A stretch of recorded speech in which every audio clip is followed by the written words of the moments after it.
4 апреля представители уйгурских организаций, прибывшие в Германию из Бельгии и Голландии, посетили информационный центр Восточного Туркестана. Делегация, в составе которой находился глава бельгийской общественной организации Нажмудин Шариф и 10 человек из Голландии, выразила благодарность главе информационного центра Абдуджалилу Каракашу за его вклад в борьбу за независимость Восточного Туркестана. В небольшом саду при информационном центре был проведен пикник, в котором приняли участие и турецкие друзья информационного центра. По словам гостей, Абдуджалил Каракаш, трудящийся в одиночку во благо народа последние 30 лет, продолжает работать, не покладая рук.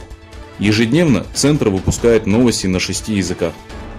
После пикника была проведена конференция, посвященная истории уйгуров и нынешнему положению Восточного Туркестана. Космические снимки, опубликованные газетой Guardian, показывают, что китайские власти разрушили большое количество мечетей в Восточном Туркестане. В результате совместного расследования английской газеты Guardian и новостного сайта Bellingcat выяснилось, что в промежутке между 2016 и 2018 годами по приказу коммунистов в Восточном Туркестане было разрушено более 30 мечетей и 2 кладбища. Были исследованы старые и новые снимки 91 мечети, среди которых был и мавзолей имама Асыма. Министерство торговли Китайской Народной Республики сообщило, что 9 мая помощник главы государства Лью Хе посетит Соединенные Штаты Америки по приглашению американских коллег для экономических переговоров. На пресс-конференции в Вашингтоне Роберт Лайтайзер заявил, что переговоры с Китаем продолжаются. Китайская делегация проведет в Вашингтоне 2 дня. Лайтайзер сообщил, что Китай нарушил часть экономических договоренностей, из-за чего Соединенные Штаты Америки планируют повысить налоги на ввозимую из Поднебесной продукцию.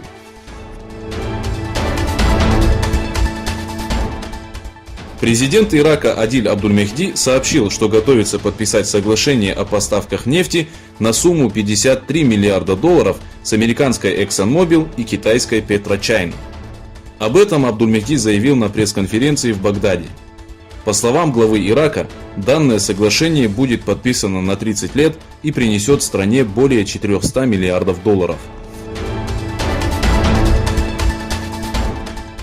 Министр иностранных дел Ирана Джавад Зариф заявил, что несмотря на санкции США, Иран готовится к подписанию с Евросоюзом прибыльного соглашения о поставках нефти.